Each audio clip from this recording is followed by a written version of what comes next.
नमस्कार विद्यार्थियों। विश्व इतिहास के अंतर्गत आज हम बात करेंगे 1848 की फ्रांसीसी क्रांति की। 1789 में फ्रांसीसी जनता ने सदियों से चले आ रहे बुर्बो वंश के निरंकुश शासन का अंत करके फ्रांस में प्रथम गणतंत्र की स्थापना की थी। परंतु नेपोलियन ने गणतंत्र का गला घोटकर अपने आप को सम्राट घोषित कर दिया। नेपोलियन के पतन के बाद मित्र राष्ट्रों ने वीना में एक सम्मेलन बुलाया। इस सम्मेलन में फ्रांस में पुनः बुर्बो वंश के निरंकुश शासन की स्थापना की घोषणा की गई और इसके अनुसार लुई 18वें को फ्रांस के सिंहासन पर बैठाया गया। 1824 में लुई 18वें की मृत्यु हो गई। उसके बाद उसका भाई काउंट आर्थुआ चार्ल्स दशम के नाम से फ्रांस के सिंहासन पर बैठा। वह क्रांति का कट्टर विरोधी एवं राजा के दैवीय अधिकारों का प्रबल समर्थक था। उसके संकेत पर प्रधानमंत्री विलेल उत्साह के साथ प्रतिक्रियावादी नीति का अवलंबन करने लगा। अब हम बात करते हैं 1830 की क्रांति की। सरकार की प्रतिक्रियावादी नीति के फलस्वरूप लोगों में असंतोष बढ़ने लगा। 1827 में निम्न सदन के लिए चुनाव कराए गए, जिसमें सरकार विरोधी दलों को बहुमत प्राप्त हो गया। प्रधानमंत्री विलेल को त्यागपत्र देना पड़ा और उसके स्थान पर विकामटे डी मार्टिगनेक को नया मंत्रिमंडल बनाया गया, परंतु वह सरकार विरोधी असंतोष को कम करने में असफल रहा। इसके बाद प्रिंस जूल्स को प्रधानमंत्री बनाया गया। विरोधी दलों ने तत्काल ही इनके विरुद्ध भी अविश्वास प्रस्ताव पारित कर दिया। सम्राट चार्ल्स दशम ने सदन को भंग करके 1830 में नए चुनाव करवाए, परंतु चुनाव के बाद सदन में सरकार विरोधियों की संख्या और भी बढ़ गई। इस कारण सरकार विरोधियों का प्रभाव नष्ट करने के लिए चार्ल्स दशम ने 4 नए अध्यादेश जारी किए, जिसके अंतर्गत समाचार पत्रों की स्वतंत्रता को समाप्त कर दिया गया, नवनिर्वाचित सदन को भंग कर दिया, निर्वाचन कानून में ऐसा संशोधन किया गया कि लगभग 75% व्यक्ति मताधिकार से वंचित हो गए और नए कानून के अंतर्गत सितंबर में नए चुनाव करवाने की घोषणा की गई। इन अध्यादेशों से जन संतोष चरम सीमा पर पहुंच गया। 26 जुलाई 1830 को रात भर पेरिस नगर क्रांति के नारों व स्वाधीनता की जय जयकार से गूंजता रहा। 27 जुलाई को चार्ल्स दशम के सैनिकों व क्रांतिकारियों में सशस्त्र संघर्ष शुरू हो गया। पेरिस की तंग व सर्पीली सड़कों में सशस्त्र सेना ने न तो तोपों का प्रयोग कर सकी और न ही नागरिकों की मोर्चाबंदी को तोड़ सकी। 29 जुलाई को सेना की 2 टुकड़ियां क्रांतिकारियों से जा मिली और क्रांतिकारियों ने पेरिस पर अधिकार कर लिया। ऐसी परिस्थिति में 30 जुलाई को चार्ल्स दशम अध्यादेशों को वापस लेने के लिए तैयार हो गया, परंतु तब तक बहुत देर हो चुकी थी। 31 जुलाई को चार्ल्स ने अपने पुत्र ड्यूक ऑफ बोर्दो के पक्ष में सिंहासन त्याग दिया और स्वयं इंग्लैंड भाग गया, परंतु इन जन नेताओं को बुर्बो वंश और उसके उत्तराधिकारी ड्यूक ऑफ बोर्दो के में बिल्कुल विश्वास नहीं था। उन्होंने राजवंश की छोटी शाखा आर्लिया के ड्यूक लुई फिलिप को नया शासक चुना। 17 अगस्त 1830 को सदन में उसे विधिवत फ्रांसीसी जनता का राजा घोषित किया गया। इस प्रकार फ्रांस में बुर्बो वंश की सत्ता समाप्त हो गई और आर्लिया वंश के शासक लुई फिलिप की सत्ता शुरू हुई। तो विद्यार्थियों, अब हम बात करते हैं 1848 की क्रांति की। इस वीडियो में हम केवल 1848 की क्रांति के कारणों पर चर्चा करेंगे। 1848 की फ्रांसीसी क्रांति में लुई फिलिप की नीतियों का एक बहुत बड़ा हाथ था। लुई फिलिप एक वैधानिक शासक की स्थिति और उसकी मर्यादाओं से भली भांति परिचित था। फ्रांस में निरंकुश शासन के प्रति जो घृणा व्याप्त थी, उससे भी वह सुपरिचित था। अतः वह लोकतांत्रिक सिद्धांतों के आधार पर शासन करना चाहता था। वह साधारण ढंग से रहता था। वह सभी प्रकार के लोगों से निसंकोच मिलता था और कभी कभी मजदूरों के साथ बैठकर शराब भी पी लेता था। इन दिखावटी कार्यों से आरंभ में उसकी लोकप्रियता बहुत बढ़ी, परंतु वह अवसरवादी था। कुछ समय बाद यह स्पष्ट हो गया कि इस दिखावे के पीछे सत्ता की भूख छिपी हुई थी। वह न तो उदारवादी था और न ही प्रतिक्रियावादी। उसमें सम्राट की महानता न होकर एक व्यापारी की नम्रता थी। उसने अपने शासनकाल में सभी पक्षों को संतुष्ट करने का प्रयास किया, परंतु फिर भी उसकी कुछ कठिनाइयां और गृह और विदेश नीति की दुर्बलताएं अंत में उसके पतन और 1848 की क्रांति का कारण बन गई। तो अब हम बात करते हैं 1848 की क्रांति के मुख्य कारणों की। सबसे पहला कारण की बात चर्चा करते हुए वो था लुई फिलिप की मध्यमार्गी नीति। लुई के समर्थकों में दो विचारधाराओं के लोग शामिल थे।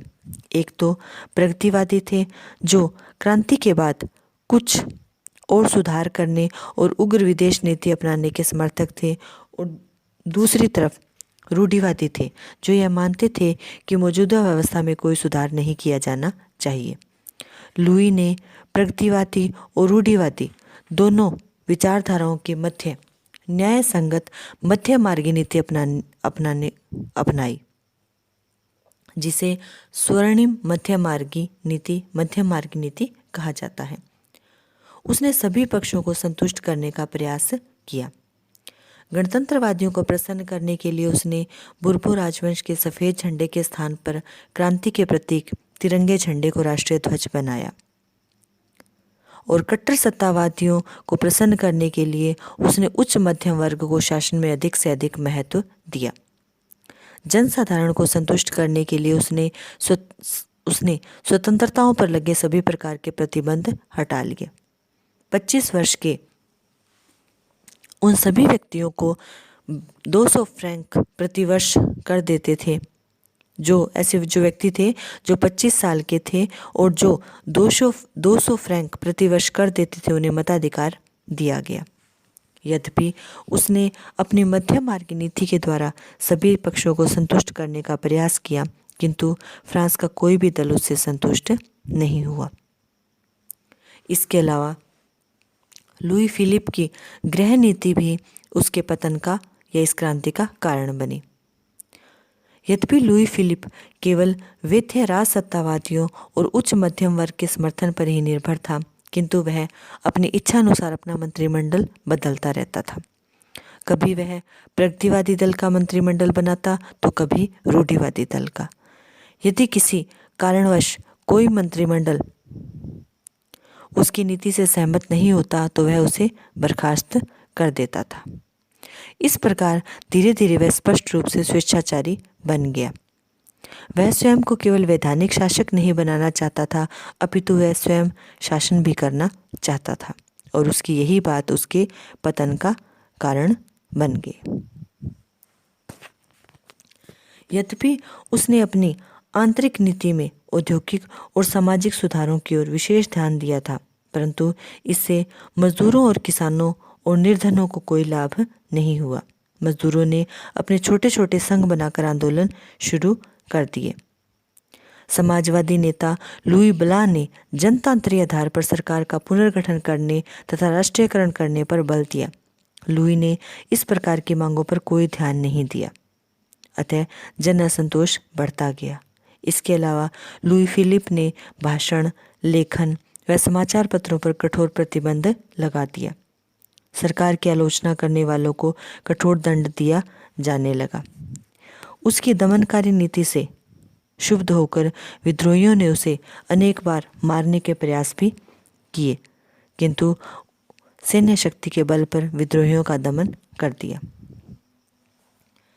गृह नीति के अलावा लुई फिलिप की विदेश नीति भी इस क्रांति का कारण बनी। लुई फिलिप ने युद्ध से बचने के लिए शांतिपूर्ण एवं समझौतावादी नीति अपनाई।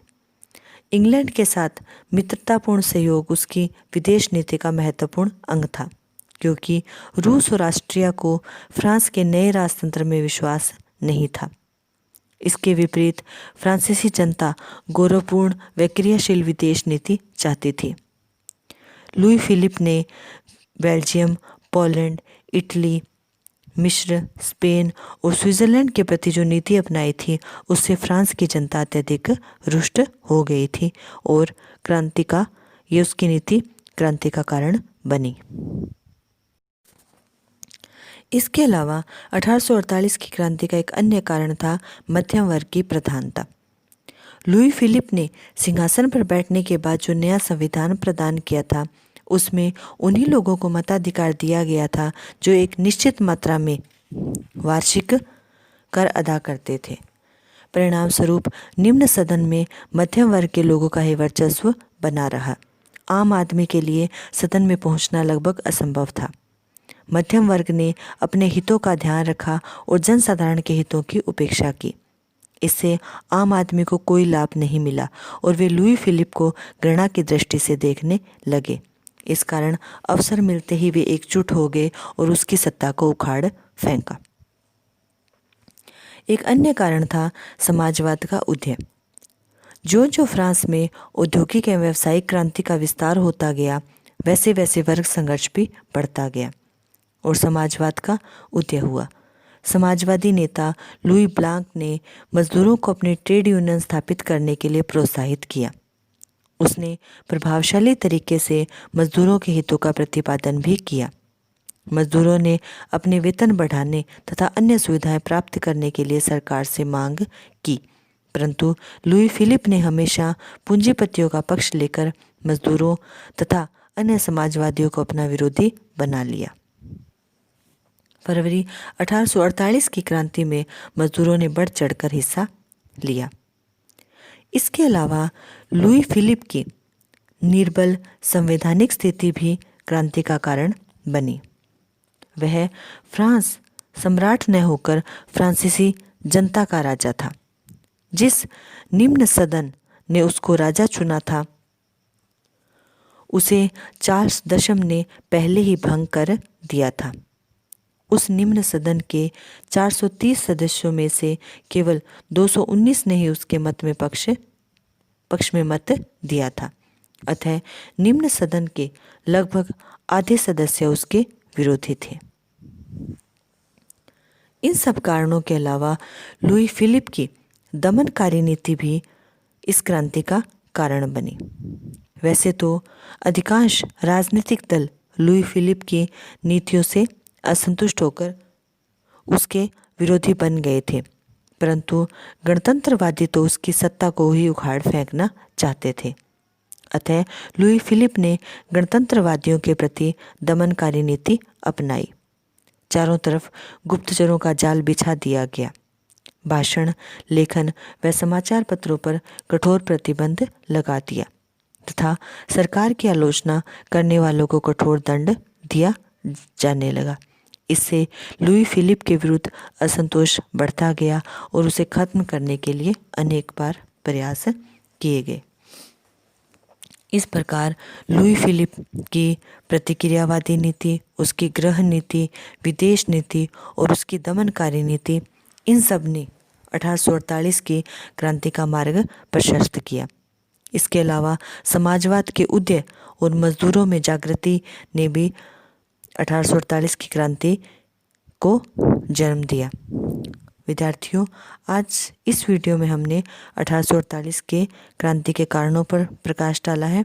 अगले वीडियो में हम इसके परिणामों के बारे में चर्चा करेंगे। धन्यवाद।